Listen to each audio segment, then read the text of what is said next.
so let's get out of here then.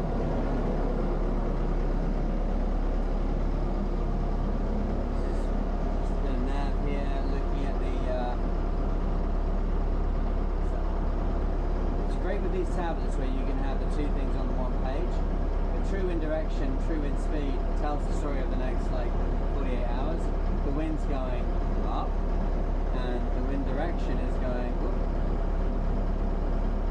mostly from the east. So as we are to the east of our destination, we actually want to kind of cut a bit of an angle now if we can. However, have a seat.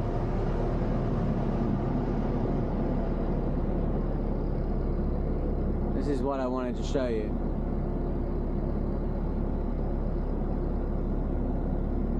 Just the beginning of a bit of wind coming onto the water here now.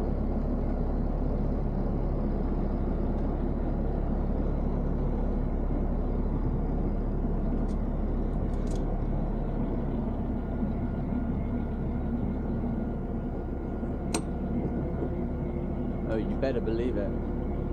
These decks are slippery.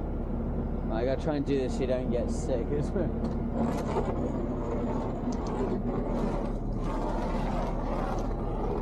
Yeah, you go ahead of me.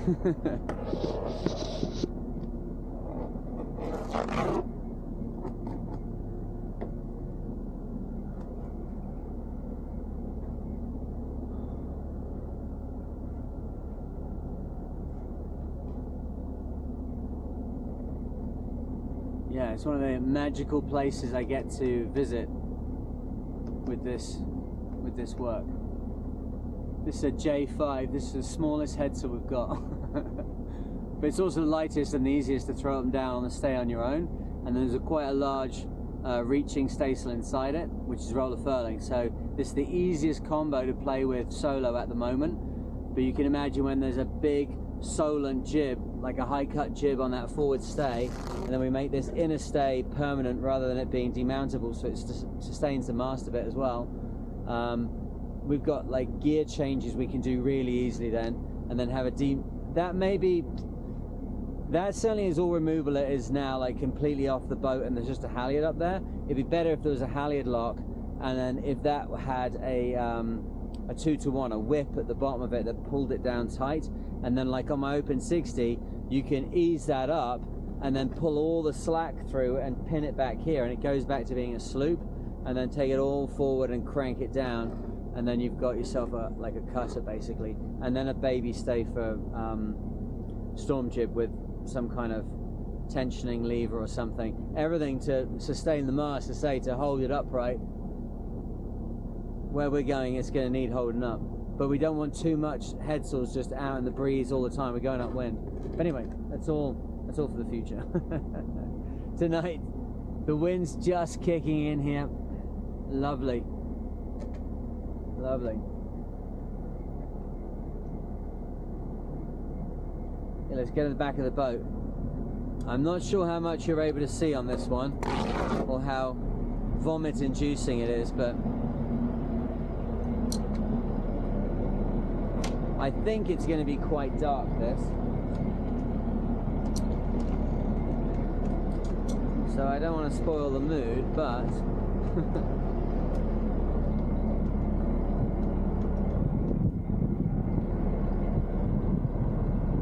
right, that's like a thing, isn't it? I'll stop moving around.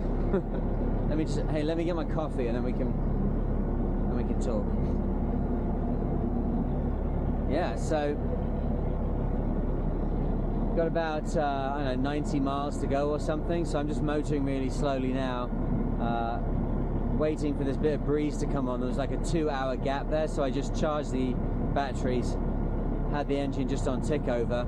It's so nice and flat. I don't want to be churning away in this. I would love to have the ability to have drive on the drive shaft that was by a belt that went to an alternator engine, so you could pull power when the shaft's rotating, which you can do with a max prop. Just a quick burst astern and then it'll be in the reverse pitch and you can draw power off it, but have something that can turn around, do a little bit of duty, and just like drive silently for 2 hours or something, because then you could do this on a night like this, you know, and just be ghosting along with the engine doing a lot of the work. But obviously as soon as you create apparent wind, the sails kick in.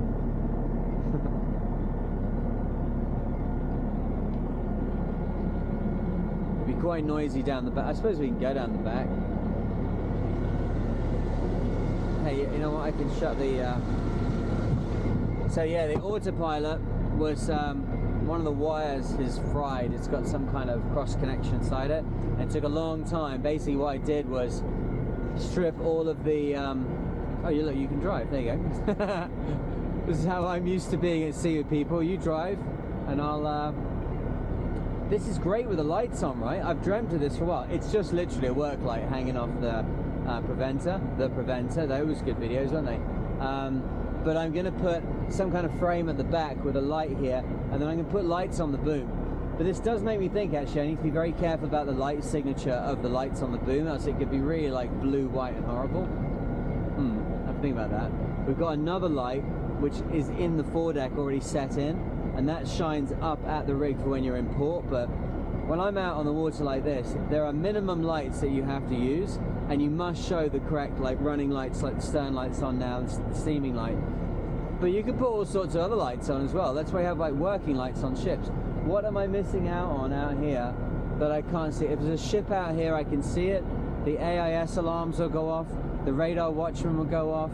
The active echo will go up. Like all, there's no ship out here. So I don't need night vision. I need to be able to fix the boat and work on the boat at night. And that's what having lights does, right? Alright, should we go back to the foredeck again and then we'll wrap this up? I don't know how weird this is, but like I'm trying to find new ways to express this environment. And if this is really a thing, then I'll make it look you're floating above the companionway there. Let's go here, this is lovely. Yeah, man, this is the dream, right? Oh no, the coffee. Oh, you bastard. I knew it'd get me in the end. Alright, well, I hope that's interesting to you. I love it out here. I want to share more of this with you if I can, and if this is the technology that let us do it, what an age of miracles we live in. But whatever dream you're working towards, there's people out here in the middle of the night working towards their dreams. We're one big army of people trying to get the things that we're passionate about done. So keep grinding away, take a little step every day, and I wish you well on the journey towards whatever means the most to you.